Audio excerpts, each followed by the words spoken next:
President Donald J. Trump, a name synonymous with controversy, ambition, and an unwavering grip on the American psyche.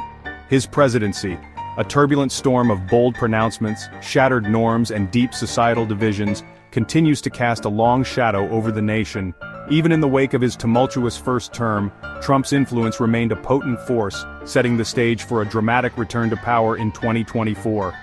This is the story of his second act, a period marked by familiar battles, fresh confrontations, and the enduring question of his place in the annals of American history.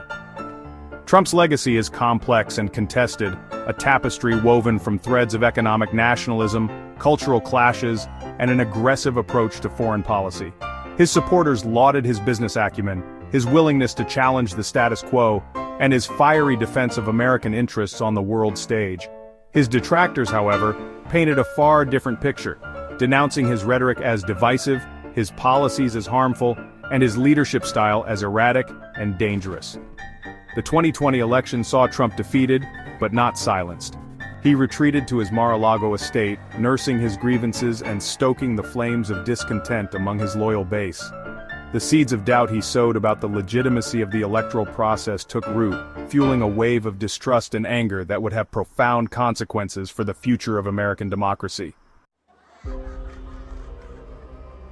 The 2024 presidential election unfolded against a backdrop of simmering tensions and profound uncertainty.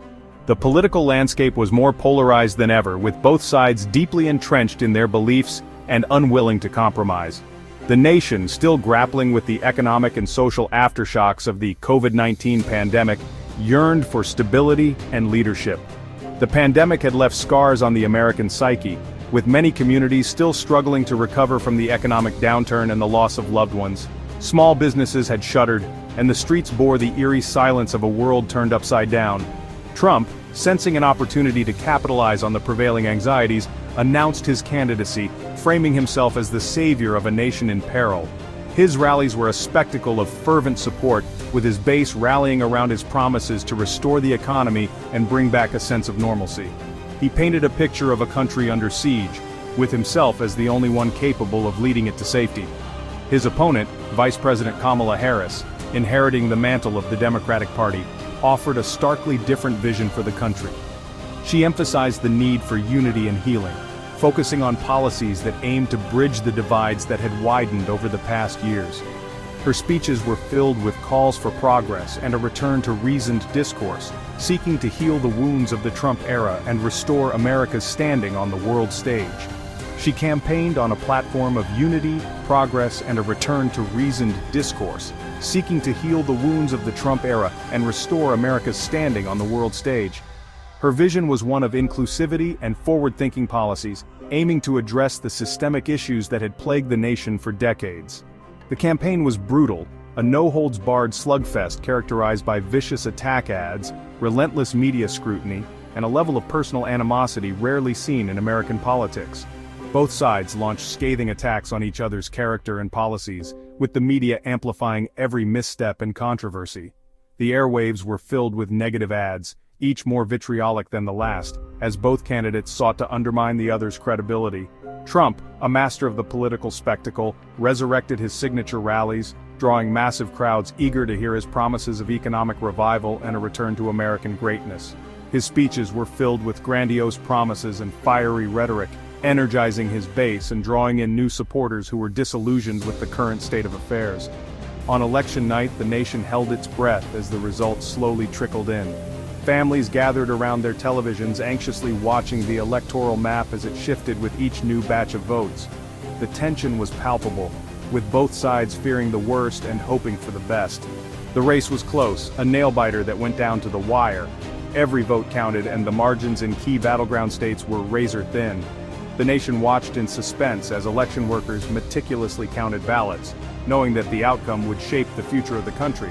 When the dust settled, Trump had emerged victorious, securing a narrow electoral college victory despite losing the popular vote by a significant margin. His supporters celebrated, believing that their champion had once again defied the odds and secured a mandate to lead. His victory, however, was immediately overshadowed by controversy. Allegations of voter suppression and irregularities began to surface, casting a shadow over the legitimacy of the results. Trump, echoing his baseless claims of widespread voter fraud in 2020, declared himself the winner of a landslide victory, further deepening the partisan divide and casting a pall over his second term before it even began. His rhetoric inflamed tensions, leading to widespread protests and a nation more divided than ever. Trump's second term began much as his first had ended, mired in controversy and defiance. His administration continued to push forward with policies that were both divisive and aggressive, particularly in the realm of immigration and deportation. One of the earliest flashpoints emerged in January 2025, when the Trump administration clashed with the government of Colombia over the United States' aggressive deportation policies. The tension between the two nations quickly escalated, drawing international attention and sparking debates on human rights and sovereignty. At the heart of the dispute was a surge in deportation flights, packed with Colombian nationals deemed undesirable by the Trump administration. These individuals, many of whom had lived in the United States for years, were suddenly uprooted and sent back to a country that some barely knew. These flights, often arriving in Bogotá under the cover of darkness, sparked outrage and protests across Colombia, with many condemning the United States for what they saw as a callous disregard for human rights. The images of families being torn apart and individuals being forced onto planes in the dead of night fueled the anger and resentment. The Colombian government, led by President Gustavo Petro, a left-wing former guerrilla fighter who had long been critical of U.S. foreign policy in Latin America, took a defiant stance. Petro, known for his fiery rhetoric and strong stance on national sovereignty, made it clear that Colombia would not be bullied by the United States. They refused to allow U.S. military aircraft carrying deportees to land on Colombian soil, effectively grounding the flights and leaving hundreds of deportees stranded in limbo. This bold move by the Colombian government was both a humanitarian gesture and a political statement, signaling their refusal to comply with what they saw as unjust policies. Trump, never one to back down from a confrontation, responded with characteristic bluster. His administration doubled down on their stance, framing the issue as one of national security and law enforcement. He accused the Colombian government of harboring criminals and undermining U.S. sovereignty. Trump's rhetoric was aimed at rallying his base, painting the Colombian government as obstructive and uncooperative. He threatened to impose punishing tariffs on Colombian goods, including coffee, flowers, and textiles, key exports that formed the backbone of the Colombian economy. This threat was not just economic but symbolic, targeting the very industries that were vital to Colombia's national identity and economic stability. The standoff escalated rapidly, with both sides digging in their heels. The international community watched closely, as the situation threatened to spiral into a larger geopolitical conflict. The specter of a trade war loomed large, threatening to upend the delicate economic relationship between the two countries. The potential fallout from such a conflict could have far-reaching consequences, not just for the U.S. and Colombia, but for the entire region. The Democratic Party, still reeling from their 2024 defeat, found themselves in a precarious position. The loss was not just a political setback, but a profound blow to their vision for the country. The party was grappling with an identity crisis, trying to understand how they had lost touch with key voter bases and what steps were necessary to regain their footing. Trump's return to the White House, coupled with his aggressive posture on issues like immigration, presented them with a difficult choice. Confront his administration head-on, risking further inflaming partisan tensions and playing into his hands, or find a new strategy that could effectively counter his influence without exacerbating the already polarized political climate. The Democrats were at a crossroads. They could either adopt a more combative stance, which had proven to be a double-edged sword in the past, or they could focus on building a broad coalition of support by emphasizing policy over personality. This meant engaging with communities at the grassroots level, listening to their concerns, and crafting solutions that resonated with a wider audience. In the end, the Democrats opted for the latter, adopting what some dubbed a quieter approach to Trump's second term. This strategy was not about silence, but about choosing battles wisely and ensuring that their responses were measured and impactful. They aimed to present themselves as the party of reason and stability in contrast to the chaos they associated with Trump's leadership.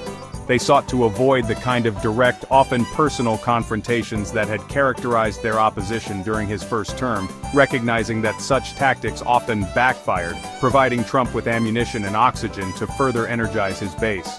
Instead, they aimed to highlight the substantive differences in policy and vision between the two parties.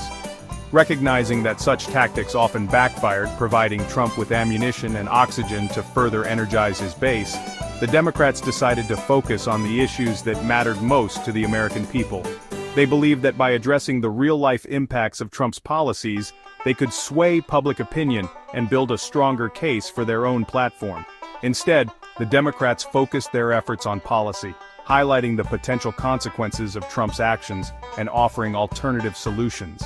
They worked tirelessly to craft legislation that addressed healthcare, climate change, and economic inequality, hoping to demonstrate that they were the party of practical solutions and forward-thinking ideas. They criticized his handling of the Colombian deportation crisis, arguing that it damaged America's reputation abroad and undermined long-standing alliances. This issue became a focal point for the Democrats, who used it to illustrate the broader implications of Trump's foreign policy and its impact on America's standing in the world. This more restrained approach, however, was not without its critics. Some within the party felt that it lacked the urgency and passion needed to galvanize their base. They worried that by not taking a stronger stand, the Democrats risked appearing weak and ineffective in the face of Trump's aggressive tactics.